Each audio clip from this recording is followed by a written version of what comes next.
রোজা শুরু হতে না হতে আপনার গলা শুকিয়ে যাচ্ছে, ঠোঁট ফেটে যাচ্ছে, এই সব থেকে বড় রিজন হচ্ছে ডিহাইড্রেশন। এই ডিহাইড্রেশনের প্রধান কারণ হচ্ছে আপনার রাতে আপনার ওয়াটার ইনটেক পূরণ না করা এবং কিছু ভুল খাবার খাওয়ার কারণে আপনি সারাদিনেই অস্বস্তি বোধ এবং এরকম ঠোঁট ফাটা, মাথা ঘোরা, ক্ষুধা লাগা এ ধরনের সিমটমস দেখা দেয়। এই ডিহাইড্রেশন থেকে মুক্তি পেতে অবশ্যই আপনাকে ইফতারের পর থেকে সাহারের আগ পর্যন্ত আপনার ওয়াটার ইনটেক পূরণ করতে হবে এবং কিছু খাদ্য তালিকা চেঞ্জ করার কারণে আপনি সারাদিনের ভোগান্তি এবং অস্বস্তি থেকে মুক্তি পেতে পারেন। রামাদানের মধ্যে আপনি লাইট ওয়েট ওয়ার্কআউট করতে পারেন এবং এর পাশাপাশি আপনাদেরকে সবথেকে বেশি ইম্পর্ট্যান্ট সেটা হচ্ছে নিউট্রিশন। ভালো নিউট্রিশনের মাধ্যমে আপনি সারাদিনের ক্ষুধা দূর করতে পারেন এবং আপনার ডিহাইড্রেশন থেকে মুক্তি পেতে পারেন।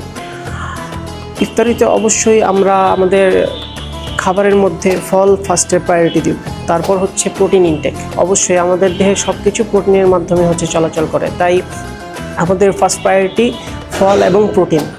আরও একটি বড় প্রবলেম হচ্ছে রামাদানের মধ্যে আমাদের ইফতারি খাওয়ার পর পেট ব্যথা করে, কিংবা আমরা মনে করি যে এটা হচ্ছে গ্যাস্ট্রিকের কারণে হয়ে থাকে।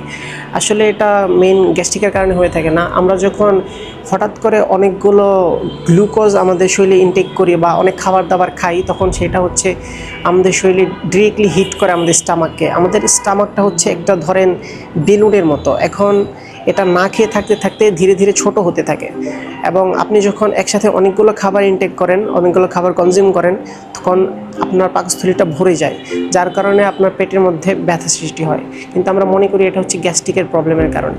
তাই আমরা গিয়ে ধীরে ধীরে খাবার খাবো। ভাজা এবং বিভিন্ন ফ্যান্সি ফুড, জাঙ্ক ফুড এই ধরনের খাবার আমরা অ্যাভয়েড করব, কারণ এইসব ভাজা পোড়া আমাদের শরীরে আরও বেশি এফেক্ট করে ফেলে। আমরা মনে করি সাহারিতে অনেক ভাত এবং অন্যান্য খাবার খাওয়ার কারণে আমরা সারাদিন না খেয়ে থাকতে পারবো কিংবা আমাদের কষ্টটা খুব কম হবে, কিন্তু ভাত হচ্ছে কার্বোহাইড্রেট এবং গ্লুকোজ জাতীয় খাবার। এটা আমাদের শরীরে খুব দ্রুত গলে যায় এবং আমাদেরকে এনার্জি প্রদান করে।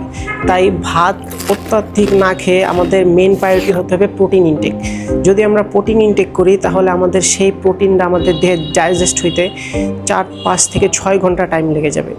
এতে করে আমাদের ক্ষুধার বারবার ক্ষুধা লাগায় এটা অনেকটা কমে যাবে এবং ভোগান্তি এবং অস্বস্তি থেকে আমরা মুক্তি পেতে পারবো। এই ধরনের হেলথ টিপস পেতে অবশ্যই আমার চ্যানেলটি সাবস্ক্রাইব করুন এবং হিট দ্য বেল আইকন। অবশ্যই পাশে থাকবেন এরকম হেলথ টিপসের কারণে। আরও কিছু জানার থাকলে অবশ্যই ইনবক্সে নক করুন এবং যতটুকু সম্ভব আপনাদেরকে জানানোর চেষ্টা করবো। দেখা হবে অন্য কোনো ভিডিওতে, অন্য কোনো হেলথ টিপস অথবা ফিটনেস রিলেটেড কোনো ভিডিও বা কোনো ওয়ার্কআউট নিয়ে।